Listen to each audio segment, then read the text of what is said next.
Quiero dar la bienvenida a todos ustedes que son algo así como el remanente de un movimiento que en su momento pudo haber cambiado México. La historia hubiera podido ser radicalmente distinta a la que hoy estamos sufriendo. ¿Y de qué dependió que esa historia no fuera como la diseñó el fundador, José Antonio, el cofundador, Salvador, mi padre, y por ahí alguien más, creo que de apellido Cermeño? Entonces, ¿por qué no pasó lo que ellos soñaron que sucediera? ¿Por qué no se logró el sueño de la sinarquía, del sinarquismo? ¿Por qué no se logró el México por el cual ellos dieron la vida? Y me consta, porque desde que tengo uso de razón y probablemente desde mucho antes, yo me acuerdo de haberme dado cuenta de mi existencia por ahí de los 3 años de edad. Y desde entonces, pues no he comido, desayunado, cenado, leído y escrito otra cosa diferente a lo que fueron y son y seguirán siendo los sueños de mi padre, que es la ciudad de Dios. La ciudad de Dios, diseñada, escrita, lanzada por San Agustín hace muchos siglos. A diferencia de la ciudad del hombre, que está gobernada por Lucifer. Y esto es palabra de Cristo. Vuestro padre es Satanás, raza de víboras, sepulcros blanqueados. Vuestro padre es Lucifer. ¿Por qué no se logró? Pues no se logró por un fenómeno, por varios fenómenos a los que voy a hacer referencia. Y aquí puede suceder que alguien se sienta lastimado, alguien se sienta ofendido o alguien se sienta aludido.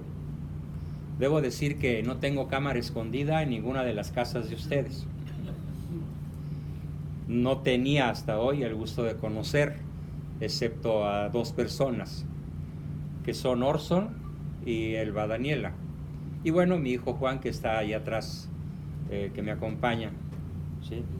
Y también al marido de Elba, Luis. Pero de todos los demás, salvo con Verónica, que estuve chateando para que este evento fuera posible, no conozco a nadie más. Así que cualquier cosa que yo diga no es porque les conozca algo, es porque como tengo una formación quíntuple, pues algo, como dice el dicho, más sabe el diablo por viejo que por diablo. A mis 77 años, ya casi cumplidos, creo que nadie había nacido hace 77 años, no veo por aquí ningún compañero de generación, ¿sí? Yo ya desayunaba, comía y cenaba sinarquismo. Y decidí no afrontar el combate por mi patria desde la tribuna o trinchera propiamente política, en el sentido clásico del término, como si lo afrontó mi hermano Carlos, le costó la vida, como si lo afrontó mi hermano Salvador, le costó verse apachurrado, ninguneado, descalificado y enfermo hasta la fecha, a pesar de que mi padre se los advirtió. Y comienzo esto con una anécdota personal que marca lo que es México y su oclocracia. ¿Cuál es esa anécdota? Pues resulta que yo nací en la colonia María Auxiliadora, cuya historia está narrada en este maravilloso libro, Salvador Abascal Infante, el mexicano que desafió a la revolución. Cuando dije, ¿cuántos libros de estos llevaré? Y mi esposa me dijo, ¿cuántos van a ir? Pues como 30, pues lleva 30. Le dije, uy, no conoces a México. ¿Sí? Bueno, pues ¿y cuántos? Pues traje 5. Espero que le hagan el honor, ¿sí? Y que desaparezcan. Es la historia de su fundador, es la historia de mi padre, pero la verdadera, no la que está en Wikipedia, ¿sí? O en Metapedia, no la que está en los libros de texto, donde lo acusan de nazi. Para el mundo oclocrático oficial, mi padre fue un soldado nazi y le besaba los pies a Hitler. y eso es absolutamente falso. Entonces, esta anécdota se debe a que yo nazco en la colonia María Auxiliadora, un 11 de marzo de 1943, y por una serie de intrigas, por una serie de luchas por el poder, mi padre se vio obligado, ya daré detalles a lo largo de esta mañana y tarde, se vio obligado a salir de la colonia que él había fundado, a abandonarla conmigo de año y medio y mi hermano de unos días de nacido, mi hermano número 2, José María. Debido precisamente a una serie de problemas por donde voy a comenzar, porque esos problemas que él afrontó en el año 1945 o finales del 44, por ahí así, son los problemas que siguen vigentes en cualquier organización del planeta, porque somos humanos.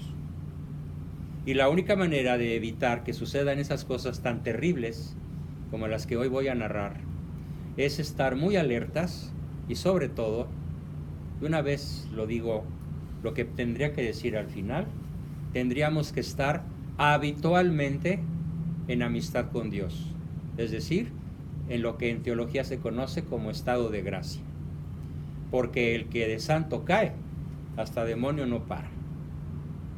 Y lo que pasó, que llevó a mi padre a tener que renunciar contra su voluntad y tener que ser echado de la colonia que él había fundado, que hoy, al rato se las voy a pasar cómo está la región hoy, es un emporio, son cientos de miles de hectáreas verdes, donde solo había desierto.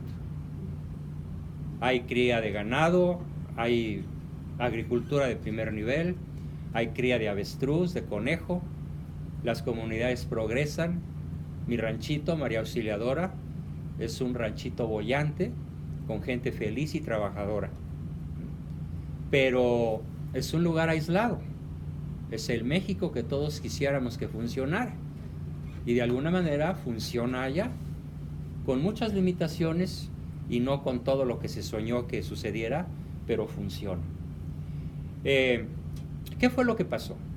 Bueno, pues él se ve obligado, me quema la boca el decirlo, por Monseñor Luis María Martínez, arzobispo primado de México, a abandonar la jefatura y a abandonar la colonia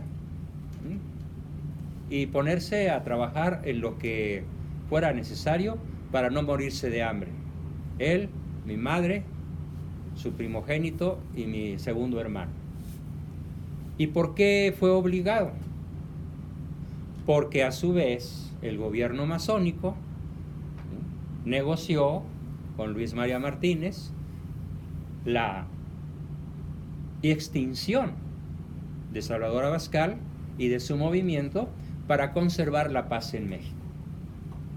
Porque si no se conservaba, si no se aceptaba por parte de la Iglesia Católica la extinción, la extirpación, la anulación de don Salvador Abascal Infante en la vida pública de la nación, iba a haber una cuarta guerra cristera, una tercera guerra cristera. Esta es la cuarta, la que yo estoy empezando hoy. Bueno, por esta época. La primera ya sabemos que empezó en 26 y terminó en 29. La segunda empezó en 29 y terminó en 36, ahogada en sangre por Lázaro Cárdenas. La tercera, tendríamos que haberla empezado ya, pero no por los medios que ellos utilizaron, ni los partidos políticos, ni las armas. Las armas que nos conviene utilizar son otras muy diferentes. Después habrá un periodo para preguntas, huevazos y tomatazos y aplausos. Entonces, ya estando en México, mi padre llega a la casa de mi abuelo materno, don José María Carranza Chávez, un tipazo, uno de los personajes más virtuosos que haya yo conocido a lo largo de mi larga vida, que influyó notablemente en mi formación, porque él era un artista, él era un pianista, era compositor clásico, y era un hombre magnífico, excelente, y que tuvo una señora no menos excelente y magnífica que él, que es mi madre. Entonces, se dedica a vender casimires de puerta en puerta. El ex jefe nacional del movimiento que había puesto de cabeza al PRI a vender casimires para llevar un taco por las tardes a la casa. Bueno, pues en una de esas toca una puerta y ¿quién creen que le abrió? Casual, providencialmente, don Manuel Gómez Morín. Sin embargo, debo decir algo muy terrible con relación a Manuel Gómez Morín. Manuel Gómez Morín fue elegido por el narcosistema y concretamente por Plutarco Elías Calles para fingir una oposición, para crear un partido aparentemente opositor al PRIANRD. ¿Sí? Entonces, este partido de aparente oposición tuvo su jefe, su fundador, Manuel Gómez Morín, tuvo a bien compadecerse del casi pordiosero Salvador Abascal y darle trabajo en Editorial Yus como gerente, dado el nivel cultural de papá. Políglota, filósofo, teólogo, historiador, genial, un hombre fuera de serie, y no lo digo porque sea su hijo, lo digo en justo homenaje a su memoria, y para que vean que no exagero, léanlo por favor, cómprenlo y léanlo, y está escrito por un hermano nuestro, el número 12, que no es hijo de papá y mamá, pero le llamamos el hermano número 12, Rodrigo Ruiz Velasco Barba, que se dedicó a escribir, a investigar a fondo la biografía de mi padre, y la tesis que él hizo sobre la biografía de mi padre le mereció el grado de doctor en historia en la UDG, de aquí, de Guadalajara. A pesar del comunismo de sus dirigentes, tuvieron que decir, pues sí, es un trabajo de excelencia académica irreprochable, y le damos a dar su título, aunque estamos en absoluto desacuerdo con su manera de pensar. Pues mucha nobleza del adversario masón metido en la UDG, ¿no? Pero más valentía de Rodrigo, que cuenta la verdadera historia de mi padre. Él narra esa traición del clero mexicano. Ya había habido una traición antes, cuando los arreglos del 29, cuando dos obispos pactan con el narcosistema, ¿sí?, por una orden dada por el Papa, a su vez el Papa obligado por la masonería, y a su vez la masonería norteamericana, que no quería persecución en Estados Unidos. Se juega una carambola de 8 bandas y acaban obligando a los cristeros, con una promesa incumplida, a tirar las armas, y después todos son asesinados. El rescoldo del movimiento cristero termina en 1936 con el último cristero asesinado por Lázaro Cárdenas. Bueno, pues ya estando en México, y conmigo que apenas acababa de empezar a caminar, y mi hermano de brazos, mi papá decide ir a registrarme pues a una delegación, a sacar mi acta de nacimiento, porque allá en María Auxiliadora solo le habían dado la fe de bautismo, que conservo como una reliquia, porque gracias a mi fe de bautismo tengo pasaporte, que si no, no lo tendría. Se pone a recorrer varias delegaciones y en todas partes le preguntan pues por el nombre, y le dicen, ah, usted es el ex jefe nacional sinarquista. Pues sí, soy yo. Pues le tenemos una mala noticia, señor Abascal, no le podemos reconocer que su hijo está vivo. Y me negaron el acta de nacimiento durante 9 años. O sea que oficialmente, para el gobierno mexicano, yo me tardé 9 años en nacer después de mi nacimiento. 9 años, 9 meses. 9 años, 9 meses. Y mi papá, pues incansablemente tocó todas las puertas, pues porque simplemente, no voy a narrar mi vida, que fue muy azarosa. Si leen a Charles Dickens, el famoso novelista inglés, pues pueden entender más o menos cómo fue mi niñez. Una aventura de la que soy un superviviente por obra y gracia del Espíritu Santo, pero no por méritos propios. Entonces, negado, hasta que un día decide hablar con el presidente. el presidente Adolfo Ruiz Cortines, en 1952. Y Adolfo Ruiz Cortines tiene la galantería de recibirlo en Palacio Nacional, conmigo, y creo que mi hermano, que no recuerdo muy bien si iba o no, el segundo, y nos da el acta de nacimiento, ordena a una delegación cercana. Inmediatamente quiero el acta de Juan Bosco Abascal Carranza, porque ha sido una injusticia del Estado mexicano el no reconocer que ha nacido, que vive y que es hijo de quien es. Bueno, pues un gesto noble. Mi padre se lo agradece, aunque se reconocen como adversarios irreconciliables, pero bueno, pues hay que reconocer que a veces el adversario es noble, ¿no? Cuando menos en ese aspecto. Y ya de despedida, me acuerdo muy bien, el presidente toma del brazo a mi papá y le dice: licenciado, nada más le voy a pedir un gran favor. Y mi papá le dice: sí, a cambio del acta, ¿verdad? No, ¿cómo cree usted? De todas maneras se lo iba a decir. Pues dígame, lo escucho, señor presidente. Mire, le ruego por favor que ni usted ni sus hijos vuelvan jamás a incursionar en política. ¿Pero por qué? ¿Por qué, señor licenciado? Pues mire usted, porque en México el arte de hacer política consiste en lo siguiente: en comer mucha caca y pedir más sin hacer gestos. Imagínense lo que para mí a los 9 años fue oír eso. Dije, como ahora se dice, fuchi guácala, ¿no? No había escuchado yo al Pejelopochtli, pero esas dos palabras estaban de moda. Cada vez que un niño no quería comer calabazas, decíamos fuchi. Y si estaba peor, guácala. Así que es muy folclórica la expresión, ¿no? Entonces, por eso decidí nunca hacer frente al caos desde la trinchera de mi padre, ni nada parecido. Entonces fue cuando decidí hacer de mi trinchera, hacer de la intelectualidad, hacer del intelecto, hacer del conocimiento mi trinchera. Esa es mi trinchera, la trinchera del conocimiento. Por lo tanto, hoy, durante un buen rato, voy a estar haciendo ciertas preguntas al grupo con una intención: hacerlos conscientes de su ignorancia, en comparación a la mía, porque yo también soy ignorante. Nadie tan ignorante como el que se cree sabio, pero hay de sabios a sabios y de ignorantes a ignorantes.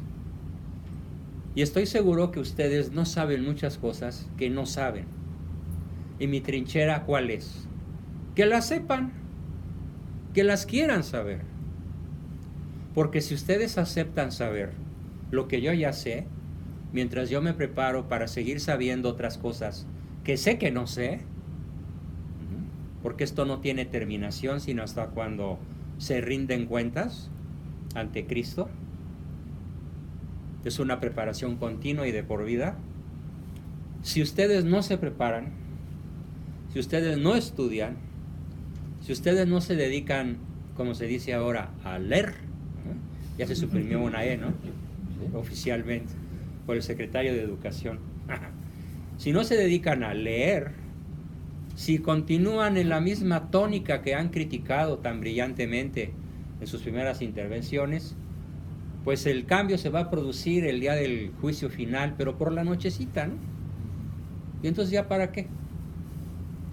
Entonces, en la trinchera del conocimiento, que es la mía, y es la de mi hijo Juan, y la de otros hijos míos, hijas mías, y la de algunos nietos que ya empiezan a levantar la conciencia de lo que está sucediendo. Si no participan ustedes en la trinchera del conocimiento, nada hay que hacer o casi nada hay que hacer. Claro, el conocimiento tampoco basta, pero sin él no se da lo demás. Como dice el Evangelio, mi pueblo gime por falta de conocimiento. El no saber que no se sabe. es el peor estado de un ser humano y admite cualquier cosa por vil, abyecta, ruin o perversa que sea. El no saber que no se sabe. Se llama ignorancia culpable invencible o ignorancia invencible, que en la mayor parte de las veces es culpable. ¿Y por qué es culpable? Porque la persona podría hacer algo para salir de su ignorancia, pero como lo dijeron casi todos, qué cómodo es permanecer en ella. Qué rico es seguir creyendo que Hidalgo y Juárez, ¿no?, y que Chabelo son héroes nacionales, ¿no?, y que el personaje ese nefasto que corrompió a la juventud durante décadas, Chespirito, es un ícono de la cultura nacional. Seguir creyendo esto sin cuestionarlo es un crimen de lesa mexicanidad.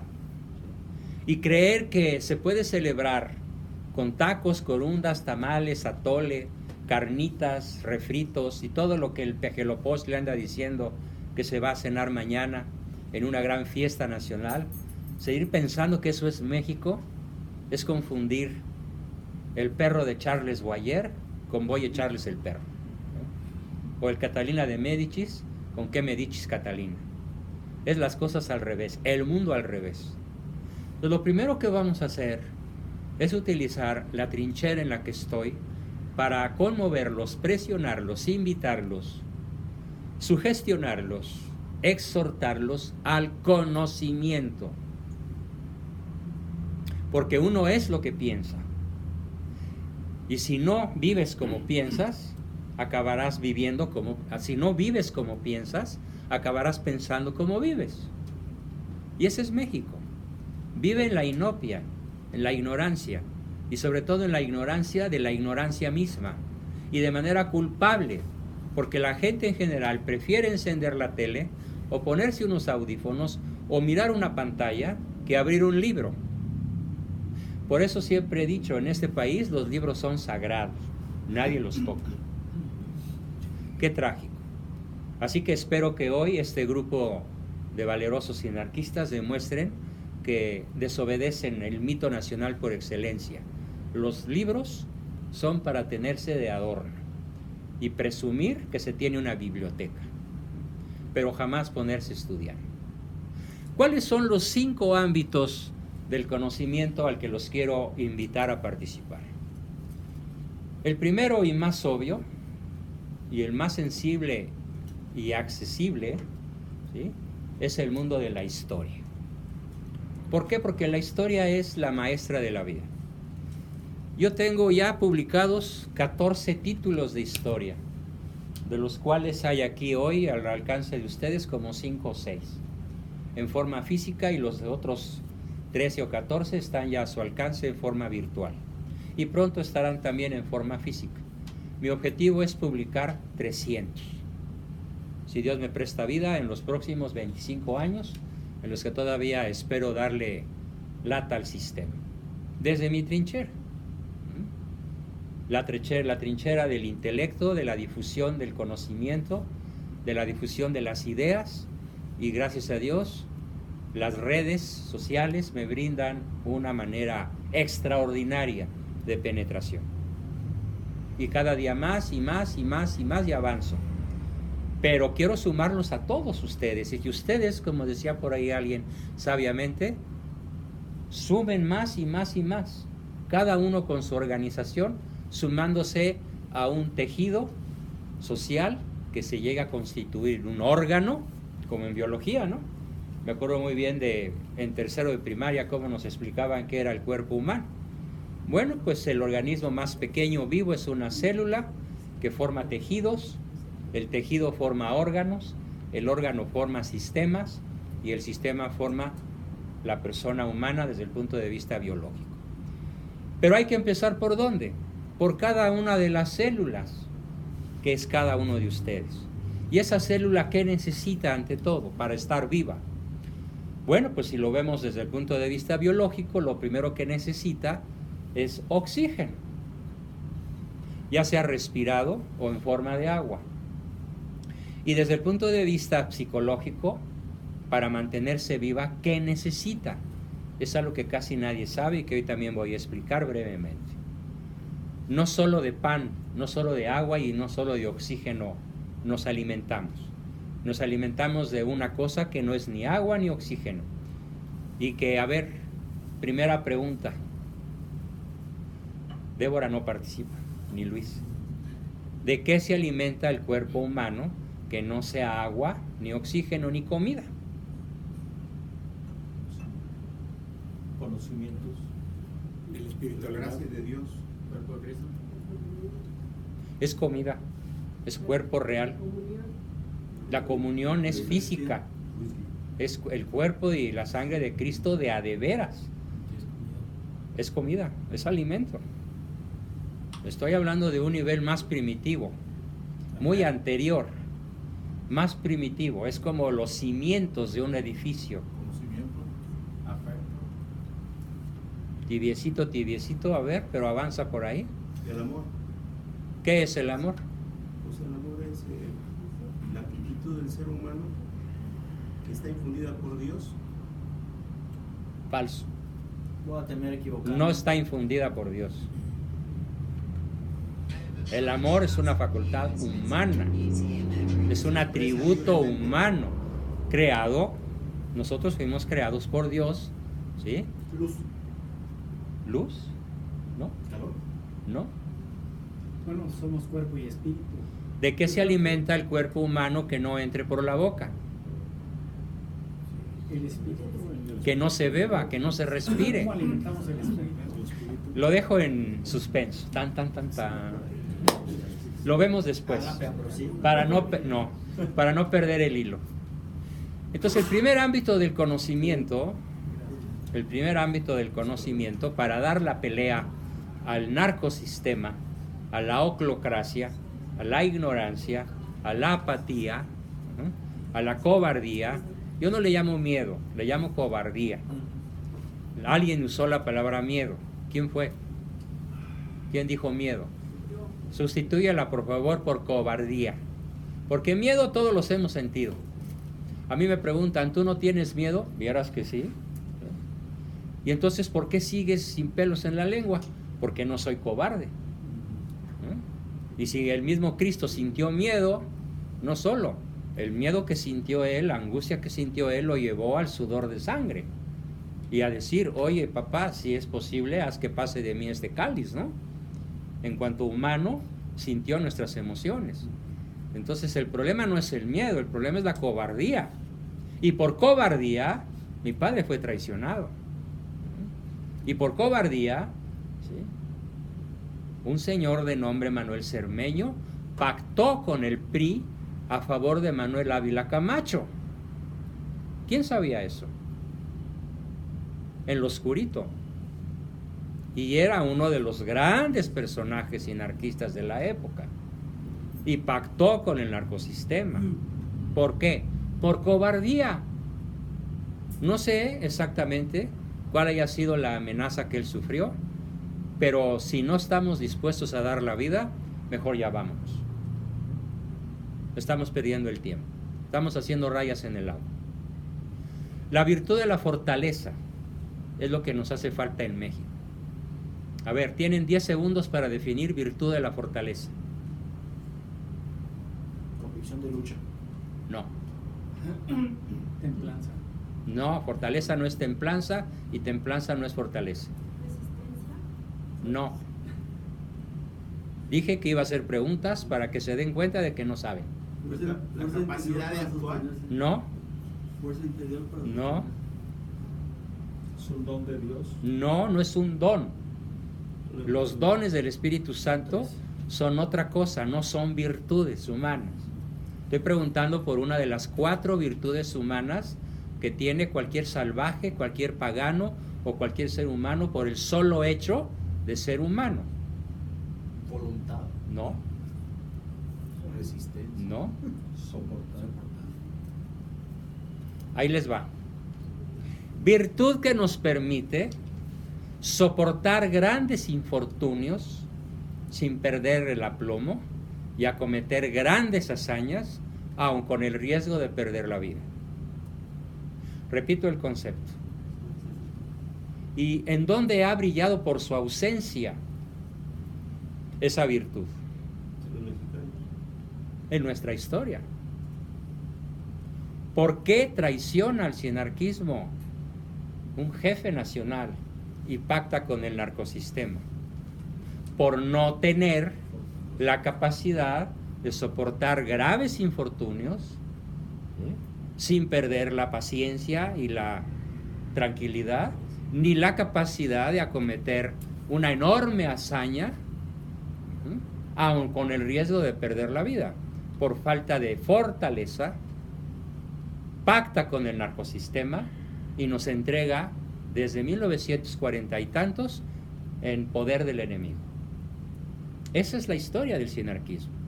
Un jefe de altísimo poder nos traicionó y por eso no se pudieron cumplir los sueños. Un Judas. Ahora bien, mi gran preocupación es cuántos Judas hay aquí, al menos potencialmente. Si en el colegio apostólico había uno en 12 y aquí somos 36, pues tiene que haber 3, al menos. ¿Qué necesitamos para que no haya Judas? El segundo ámbito de formación no es el conocimiento. El segundo ámbito de formación es la virtud. La virtud. 10 segundos para contestar qué es virtud. Si no saben el concepto, no pueden aplicar en la vida real. Vamos a imaginar que ustedes forman un equipo de fútbol americano, ¿sí?, ya que está de moda, ¿no? Ayer hubo un partidazo por ahí que terminó con la victoria de alguien que no me aprendí su nombre, no importa. Pero ustedes van a jugar contra el que ganó. Y les voy a decir esto: jueguen contra este adversario con eutrapelia. A ver, jueguen con eutrapelia. ¿Qué les quise decir? No faltó uno una vez, levantó la mano y dijo, ¿es una bonita porrista? Suena a nombre de mujer, ¿no? Eutrapelia. ¿Qué es eutrapelia? Buena acrobacia. Buena audacia. No. Si no tienen el concepto de eutrapelia, no pueden jugar con eutrapelia, porque no es una señorita. Eutrapelia significa virtud que te permite competir con nobleza y alegría. En inglés hoy se dice fair play.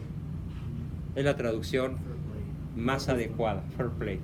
En español se dice eutrapelia. Bueno, entonces el concepto de virtud es el segundo ámbito de formación para este grupo de ciudadanos que quieren cambiar la faz del país. Y no digo que no podamos, ¿sí? Fíjense, cuando Daniel O'Connell, el libertador de Irlanda, comienza su proyecto de libertar a Irlanda de la bota inglesa, ¿con cuántos hombres creen que empezó el proceso de independencia de Irlanda? ¿Con cuántas personas contaba? Una. Él solito.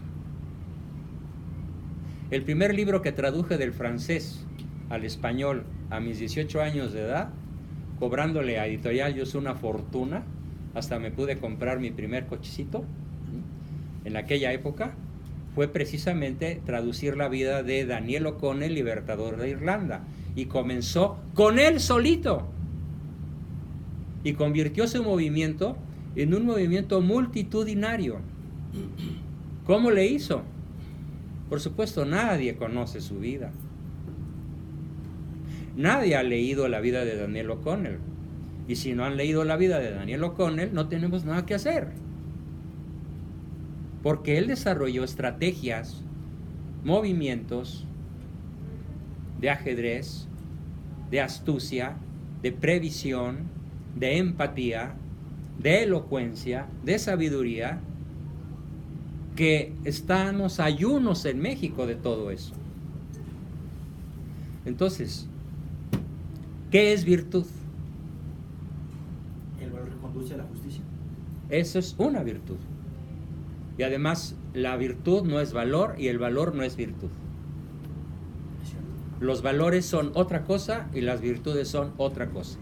Y hoy todo el mundo habla de que hay una crisis de valores. No, no es cierto. Constancia. No hay una crisis de valores. ¿Qué es virtud? Es el hábito operativo de excelencia que nos convierte en... Me escuchaste en uno de mis videos.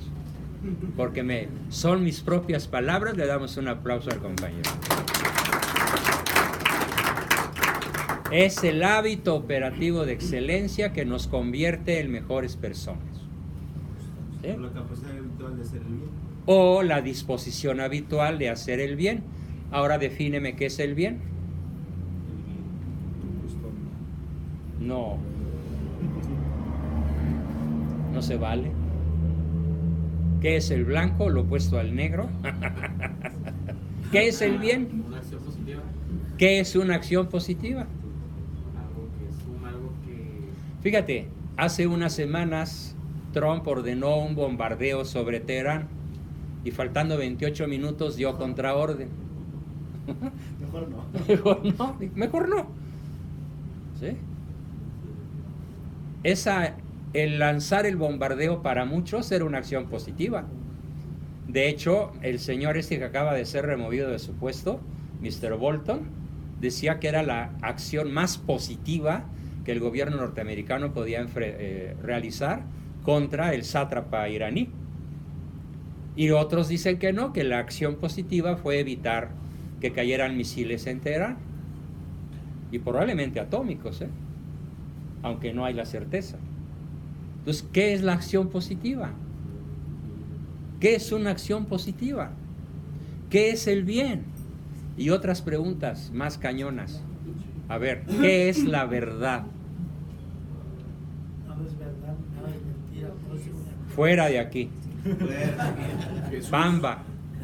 No se vale, es trepar una moto para ganar el maratón. No estoy haciendo una pregunta de orden teológico. Estoy haciendo una pregunta de orden lógico, de orden racional. Si nuestros líderes sinarquistas no saben qué es la verdad, no van a poder predicarla. ¿Qué es la verdad? Lo que es. Bien ser. La verdad Es es lo que Dios. sucede. No. Honestidad. Eso se llama fenomenología. Y es una manera sesgada de ver la verdad. La verdad es Dios. Es treparte a un jet Oh, para ganar la carrera. Dije que no quiero una respuesta teológica. ok. Lo que dices es verdad, pero no es la verdad.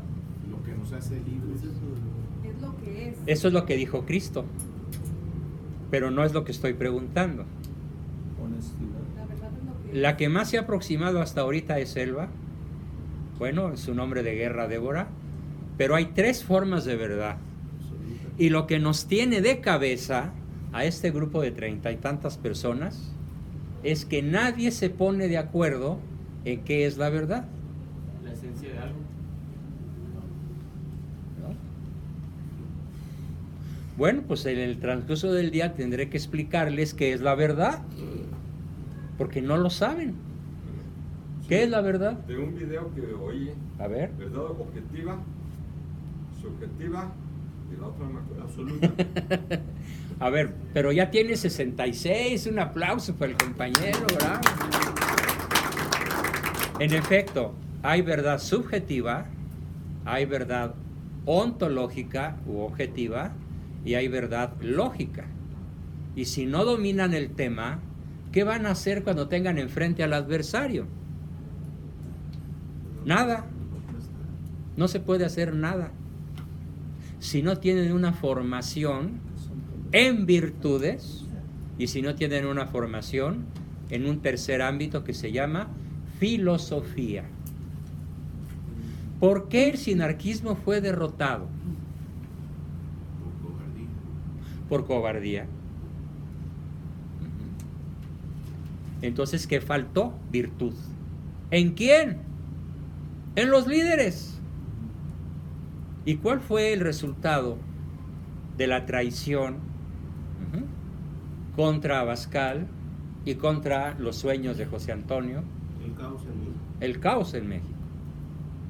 Y la reducción del sinarquismo a un pequeño grupo de personas de buena fe. porque de eso no tengo la menor duda, ¿eh? Si no, créanme que no hubiera aceptado la invitación. Si no estuviera yo absolutamente seguro de su bondad, si yo hubiera percibido tranza, mala fe, meter la aguja para sacar la hebra, no habría venido, hubiera declinado. Pero percibo una enorme buena voluntad, una enorme buena fe. Gracias. Pero así como el rosario, no basta. El rosario es indispensable. Ella aplastará la cabeza de la serpiente. Me gusta más la escena de El Señor de los Anillos en El Retorno del Rey. Ella le cortará la cabeza al dragón. Véanla, por favor. Es una escena estremecedora. Cuando el dragón se va a comer al guerrero, al jefe guerrero, y el jefe guerrero le dice: te voy a cortar la cabeza, dragón, hasta aquí llegaste. Y el dragón le dice: es que tienes un problema, guerrero, que no ha nacido varón que me pueda cortar la cabeza. Y el guerrero se quita la capucha y el casco y el uniforme y le dice: el problema lo tienes tú, porque resulta que soy mujer. Y es la Virgen. Y le corta la cabeza al dragón. Hay que orar para que eso suceda pronto. Por eso mi oración diaria es: Señor, ¿te lo llevas o te lo mando? Pero eso es chiste, ¿no? Bueno, volviendo al punto. Entonces necesitamos formación en filosofía para poder combatir con las armas de la inteligencia, para poder dejar callado al adversario. Y miren, déjenme decirles algo.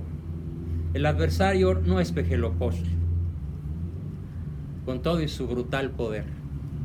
El adversario no es ninguno de los Perredactylus depredatorius que lo acompañan, ninguno de los Paniosaurios novus que lo acompañan también, ninguno de los Priranosaurios rex que ahora se llaman Morena. Siempre he dicho que si Steven Spielberg hubiera querido filmar su película, se equivocó. Se hubiera ahorrado millones de dólares viniendo a filmar a México, con que hubiera dicho: a ver, quiero un Piranosaurio, Bartlett. Quiero un Paniosaurio, Madero. Y Madero, el actual, el que anda diciendo que él es amigo de la ideología de género. Sí, y lo dijo en Palacio Nacional hace 3 meses. Y se puso su pañuelo verde. Abortista, el jefe del PAN. ¿Por qué pasa eso? Porque no saben qué es la verdad. O más bien la conocen pero la ignoran.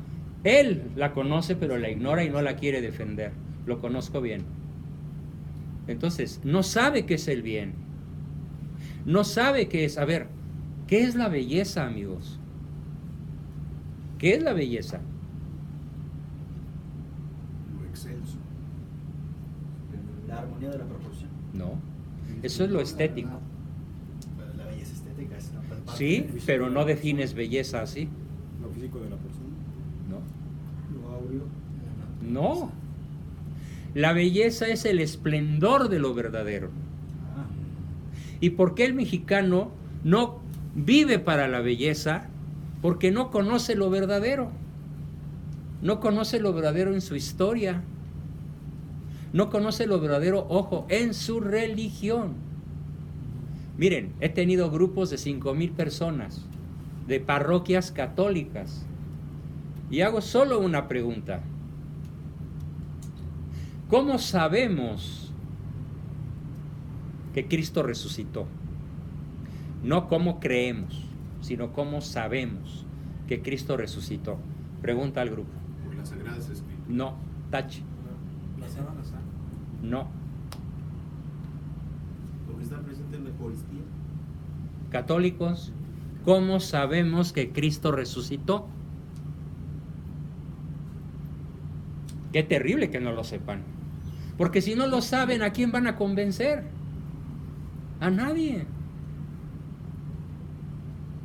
Conste que prometí que iba a hacer conciencia de la ignorancia. Desapareció a sus discípulos. Y los discípulos hicieron la tranza de escribirlo. Bueno, por Eso la te van a iglesia, decir. Porque existe la iglesia de Jesucristo. No. a lo que yo he leído, porque pruebas tanto bíblicas como no bíblicas de ¿Cuáles son las pruebas no bíblicas? Vas bien. Flavio Josefo, creo. Muy bien, un aplauso para el compañero. Salva la honra del grupo. Pero es 1 entre 40. A ver, pero ¿qué dice? Debería haber sido una respuesta masiva. Sabemos que Cristo resucitó porque 5 historiadores paganos lo comprueban. 5 historiadores paganos. Flavio Josefo, Plinio el Joven, Luciano de Samosata y otros 2 que ahorita se me escapa su nombre. ¿Sí? Entonces, sabemos que Cristo resucitó por el testimonio de quienes más lo odiaban. Y porque aparte de que hay testimonio, no hay pruebas corporales pues, de Cristo también. En cambio, sí las hay de su resurrección desde el punto de vista histórico. ¿Sí? Y entonces ahora sí, ya con el testimonio pagano, sí podemos recurrir a los evangelistas que narran, como Tomás, Mateo, Lucas, Juan, lo que pasa después de su crucifixión. Y también he preguntado en grupos católicos, ¿y qué es la misa? Y hubo una vez en una reunión donde había 3,000 personas que acababan de ir a misa y comulgar, y muchas se habían confesado, y nadie supo dar una definición correcta, rápida e instantánea de qué es la misa. Y lanzo la pregunta, ¿qué es la misa? El ágape. No, no es la respuesta correcta. Un acto de fe y un acto de fe y agradecimiento a Dios. No, eso lo hacen los protestantes. Se recuerda la pasión igual No que se la recuerda la pasión. Eso es herejía. Tampoco, no sabes. Conmemoración. Es vivir la consagración. No, Conmemoración de la última cena. no es conmemoración. Es la repetición del sacrificio del Un aplauso para el compañero. Muy bien, correcto. Única respuesta entre 40. Bravo. Muy bien. Repito, la Santa Misa es la renovación incruenta del sacrificio del Calvario. En cada misa Cristo vuelve a morir. Y en cada misa Cristo resucita. Y en cada misa, si tú quieres, Cristo entra a tu cuerpo. Comulgas con Él. Pero ¿quién sabía la definición exacta? Es como si yo preguntara la fórmula del ácido nítrico. ¿Quién se la sabe? HNO3. Correcto. Así de precisa. ¿Cuál es la fórmula de la misa? ¿Cómo definimos misa? ¿Cómo se define ácido nítrico? Con la misma precisión matemática.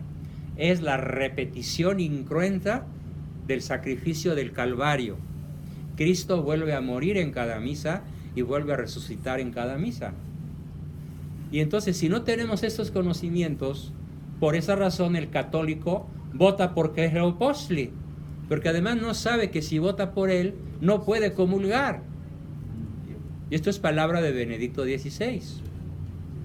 ¿Y cómo vamos a hablar con los chairos?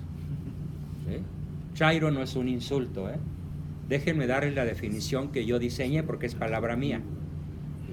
Bueno, chairo ya existía, pero cuando yo entiendo cómo vive un chairo, lo describo así: persona que cree saber, pero no sabe que no sabe. Ese es un chairo. Entonces, el chairo cree que el peje es cristiano, porque dijo que admira a Cristo. Y yo le digo al chairo, oye, ves que Cristo no es un beisbolista. A Cristo no se le admira, a Cristo se le adora. Lucifer también admira a Cristo. Ujú, claro. Lucifer, vaya que lo conoce. ¿Sí? Hay un libro formidable que se llama La fe de Satanás, la fe de los demonios. Y el que mejor conoce a Dios es el demonio, ahorita.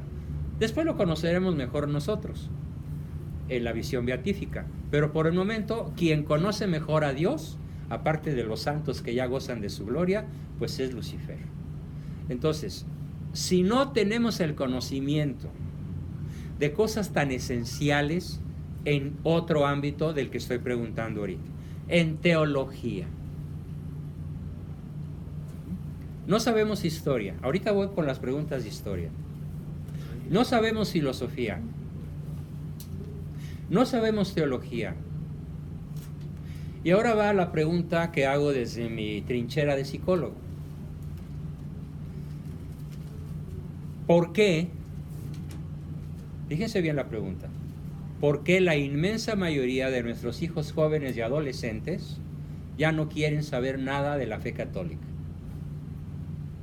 Tanto en Estados Unidos como en México hay una franja de población entre los 12 y los 30 años de personas de esa edad que ya no van a misa y se declaran anticatólicos o se declaran creyentes en Dios, pero no católicos o católicos a la carta, o como digo yo, católicos dice él que es católico.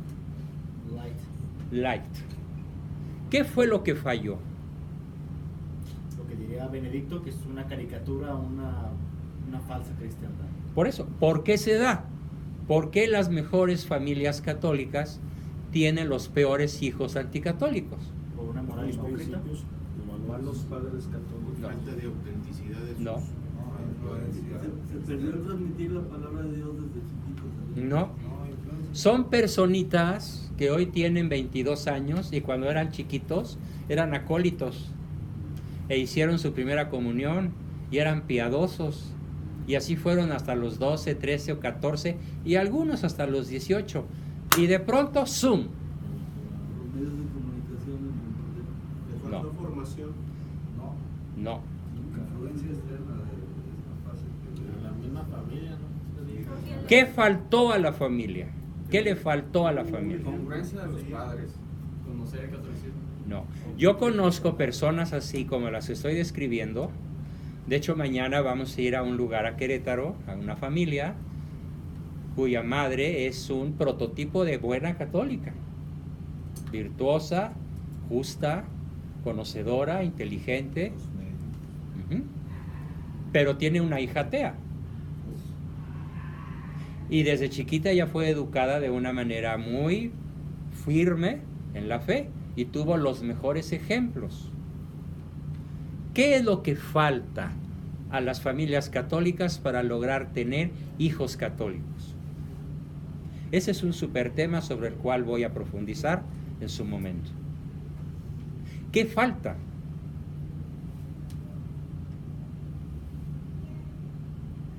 Vivir con convicción. Esta señora vive con convicción, Con congruencia. vive con congruencia. Lo que nos está pasando ahorita, desconocimiento. Miren, falta conocimiento, sí. Desconocimiento. Falta filosofía, sí. Falta teología también. Falta historia, no se diga. Pero aquí voy a ponerme, como dije, mi cachucha de psicólogo. La cercanía de los padres con los hijos. Vas bien, En pero más que cercanía, ¿qué es?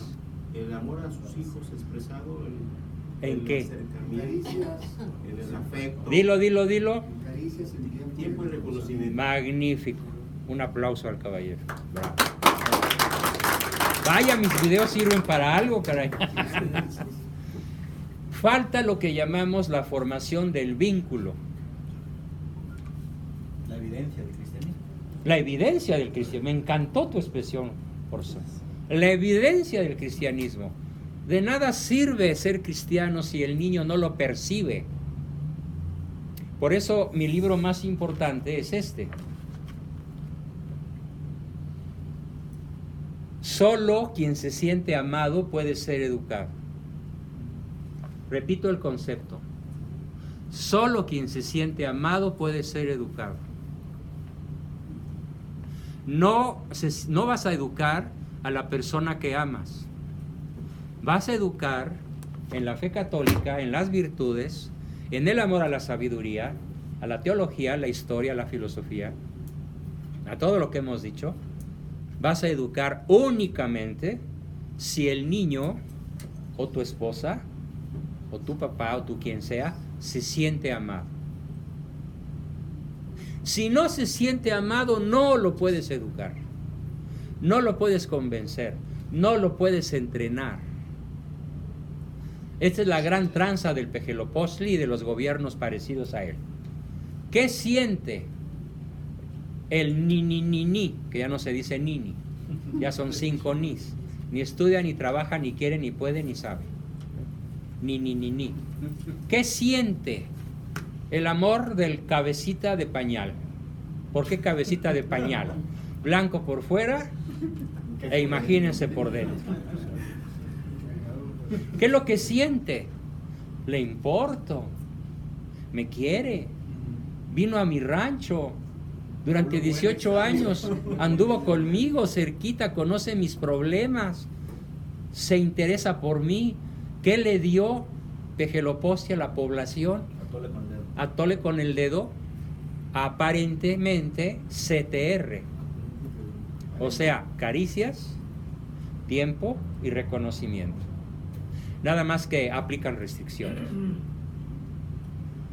Se las dio a mares y las sigue dando, y todos los días lo hace en su insoportable mañanera, que astronómicamente dura 2 horas y matemáticamente dura 23 minutos, reloj en mano. Si le quitamos las interjecciones, los silencios, los y los y todas las vegetontadas que dice, se reduce a 23 minutos. Así que si quiere terminar el grito a tiempo, pues va a tener que empezar como a las 8 de la noche, ¿sí? Bueno, entonces, si nuestros hijos, si nuestros parientes, si la población mexicana no se siente amada en términos de CTR, en términos de caricias, tiempo y reconocimiento, no les podemos enseñar nada. ¿Quieren saber qué es eso de CTR? Van a tener que estudiar y leer los próximos 40 años. Me conformo con que sean 4 años. Y ya muy apretado, pues denme 4 meses. Pero pónganse a leer, por favor. Hace rato hice la pregunta, ¿qué mantiene vivo a un ser humano? ¿Qué lo mantiene vivo? Que no entra por la boca, que no se come, ni se bebe, ni se huele. ¿Qué es? Las ilusiones. Las caricias, los estímulos, y sobre todo las caricias de cierto tipo. Hay 6 clases de caricias. Solo una de ellas alimenta: la caricia incondicional positiva. Todas las demás son tóxicas y son las que usa la oclocracia. Por eso se llama atole con el dedo, porque no es un alimento real, no es un alimento verdadero. Pero a la población de ignorantes inconscientes le parece delicioso, porque sacia su hambre por un ratito, y como al rato le vuelven a dar atole con el dedo, pues así puede hasta engordar. Y no se diga del cerebro, que ya le echó panza en todas direcciones. Entonces, ¿qué es el T? El tiempo. ¿Qué es lo que no dedicaron? Miren, hubo otro gran traidor, un tío mío, cuyo nombre no voy a decir. Los que quieran saber quién es, les pido que lean mi novela Desde el nido de la serpiente, donde narro su vida.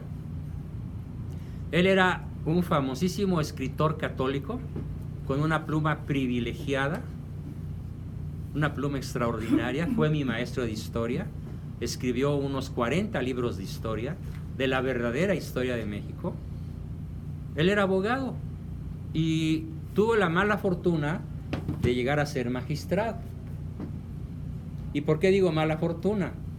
Porque el narcosistema le ofreció hacerlo el máximo ministro, con el máximo poder, a cambio de empezar a favorecer el aborto, la ideología de género, cuando todavía eso era un mal proyecto en la Unión Americana. La tercera tentación de Cristo. La tercera tentación de Cristo.